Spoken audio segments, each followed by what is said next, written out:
welcome to my channel, Jeanette's Lifestyle. Hope and pray that everybody here is doing well po. And despite of once again this pandemic that is still going on, hope that we are still keep on moving and keep on hoping that soon everything will gonna be fine in God's perfect will po. So marami pong salamat. Anyway, today po, I just wanted to share with you my quick recipe when it comes to cooking the salmon, the fillet or the fillet salmon. Yeah. How to fry it po. And of course, I have here some ingredients. Yeah. So first thing po is that I am marinating the fillet salmon with lemon or lime, this one po, and of course with the salt, black pepper, and then after marinating it, I am dipping it into the flour and then fry it po later. And the next one is that I have here my simple recipe for my salad, which is the main ingredients: the lettuce, the plum, or I mean the cherry tomato, and then the sliced cucumber, and then I am adding it as well with olives. Yeah, and of course I am putting it with my salad cream, light. Yeah. Okay, so let me show you how I do this simple recipe, and of course quick.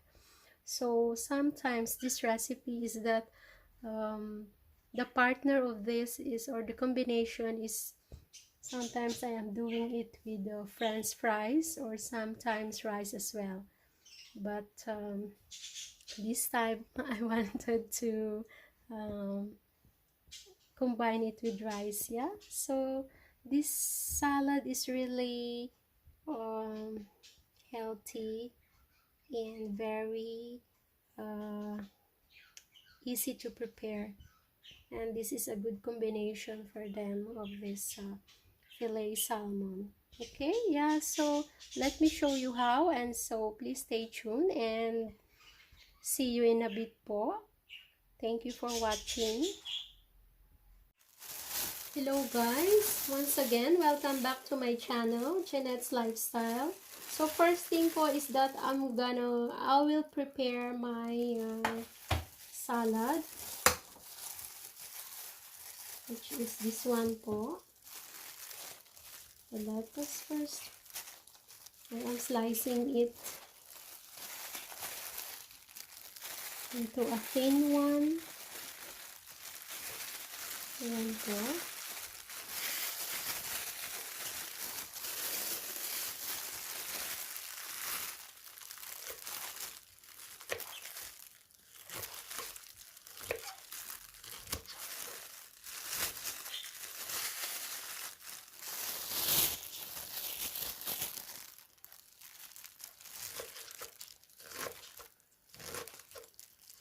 Sometimes po I am putting this with the tuna or egg, but this one, because we have a fish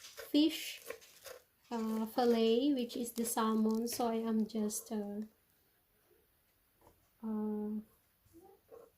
making this one as a plain salad only. This is very simple and just affordable.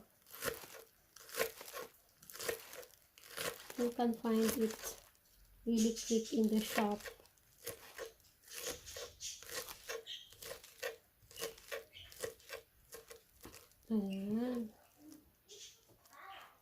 Diba? And next is that the sliced cucumber, and I'm just making it into half or halves.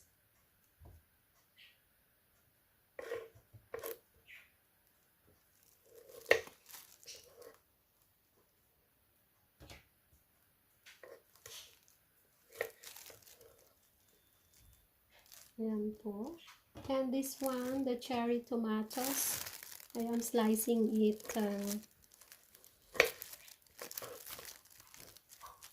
into 3 parts. This one.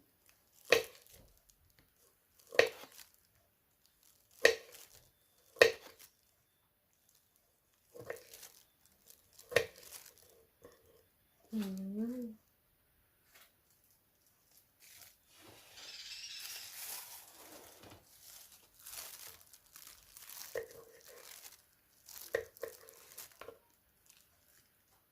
And the last one is that I am adding it with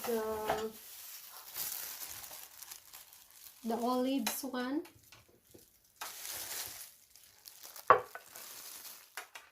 Yeah. Sometimes I am making or slicing the olives into half, but now I just wanted to make it add it as a whole. And then I am adding it with this salad cream, yeah. So this is very simple. And black pepper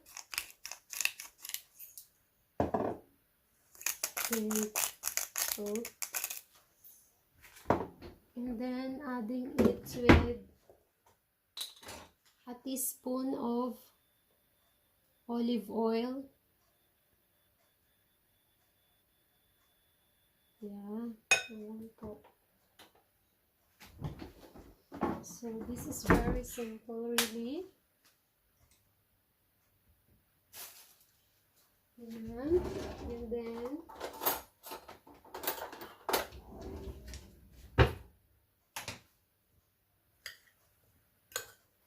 just mixing them all together.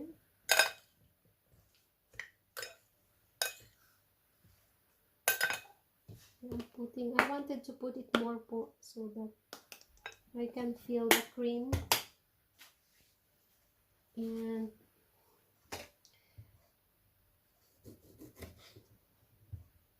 adding it as well of lime.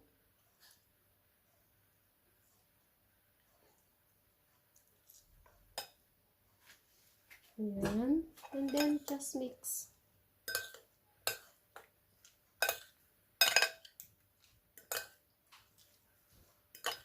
So this is the partner or the combination of my salmon fish fillet. Yeah.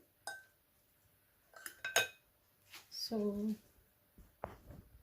it's very easy po. Ayan. O, diba? Very colorful and simple. Okay, so next step po is that I'm gonna prepare already the how I fried the salmon fish fillet. Okay, so see you in a bit, guys. Thank you for watching. So guys, welcome back. The next thing I am doing is that I am preparing now the pan. Heat the pan, and then if it's hot already, I'm adding the oil.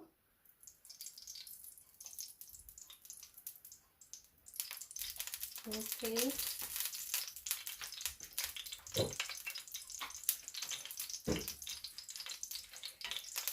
So this is just easy.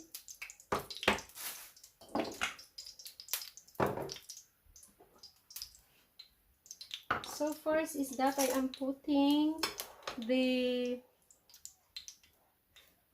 fish fillet with salt. then black pepper,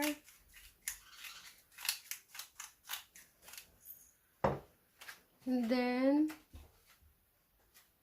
with a squeeze of lemon or lime.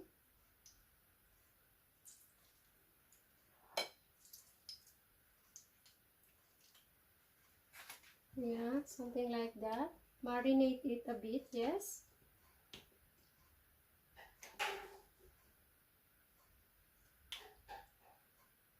Yeah, ganyan lang po siya kasimple. Ayan. Just season with salt, black pepper, and then lime or lemon.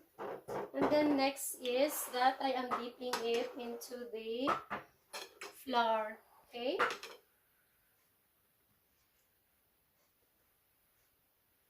So that it won't get dry.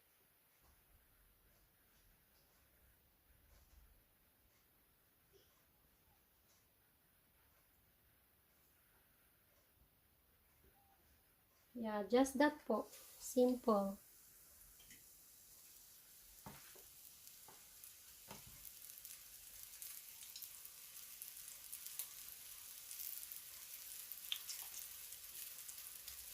Yeah. Dip or coated it with flour. Ayan. Ayan. So, ganyan lang po siya. Very simple and easy.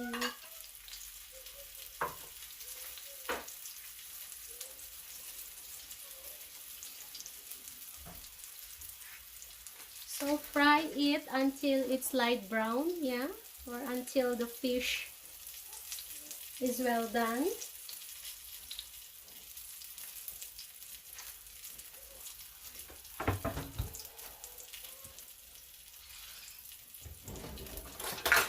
So, let's check.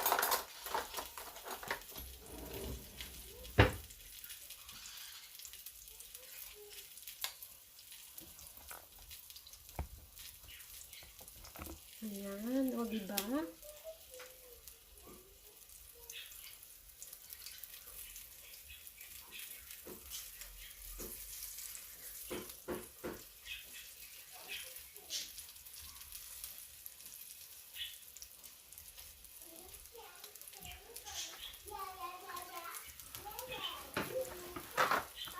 This is very easy.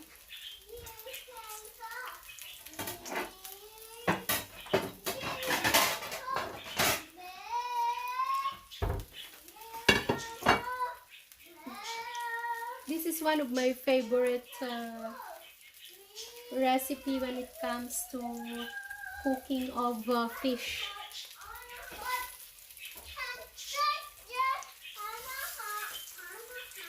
Ayan, so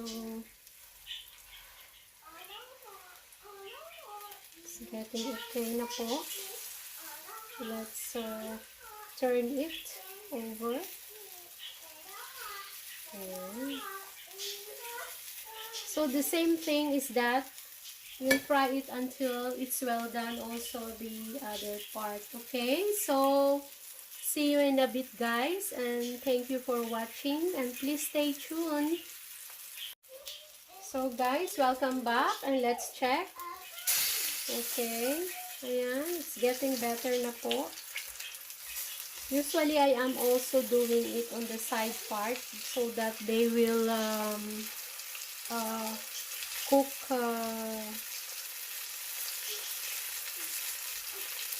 fair enough. Yeah, I mean, you know,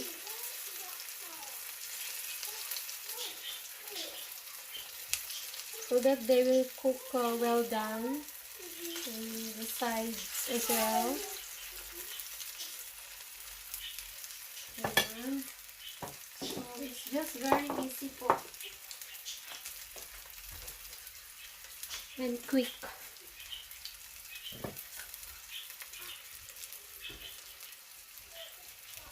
And of course healthy, because fish is one of the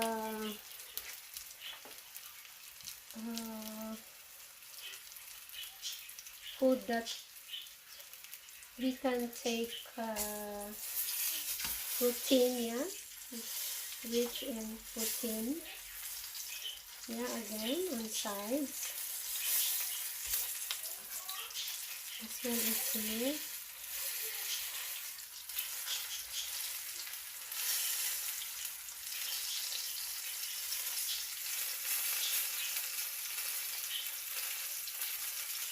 Ayan. O, diba?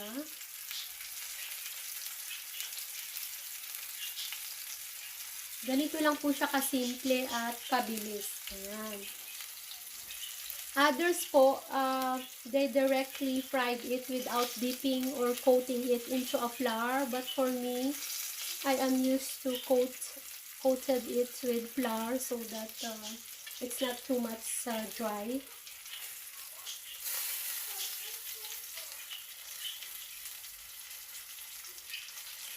And of course po, still crispy. Yeah?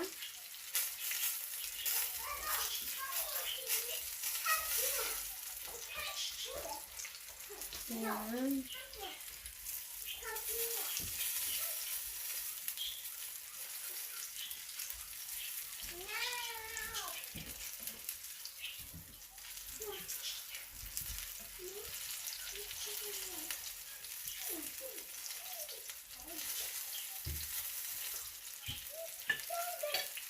Yeah, so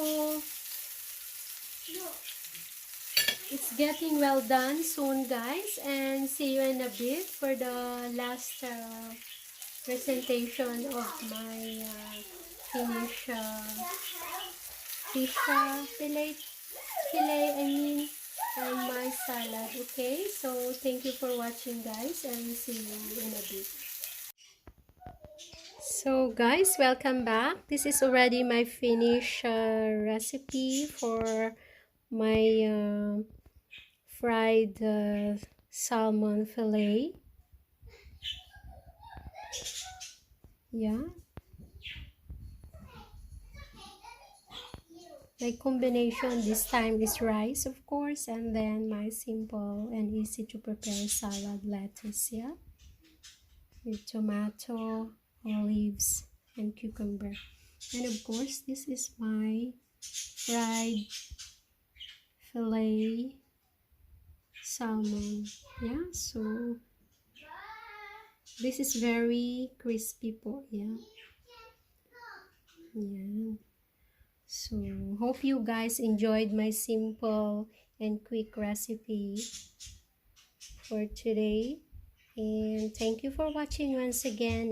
And if you are still new to my channel, please don't forget to like, subscribe, comment, and share. And please don't forget to click the bell button as well for you to be more updated for my new videos to come. Okay, thank you once again, guys, and see you next time on my videos. Thank you for watching. Bye for now.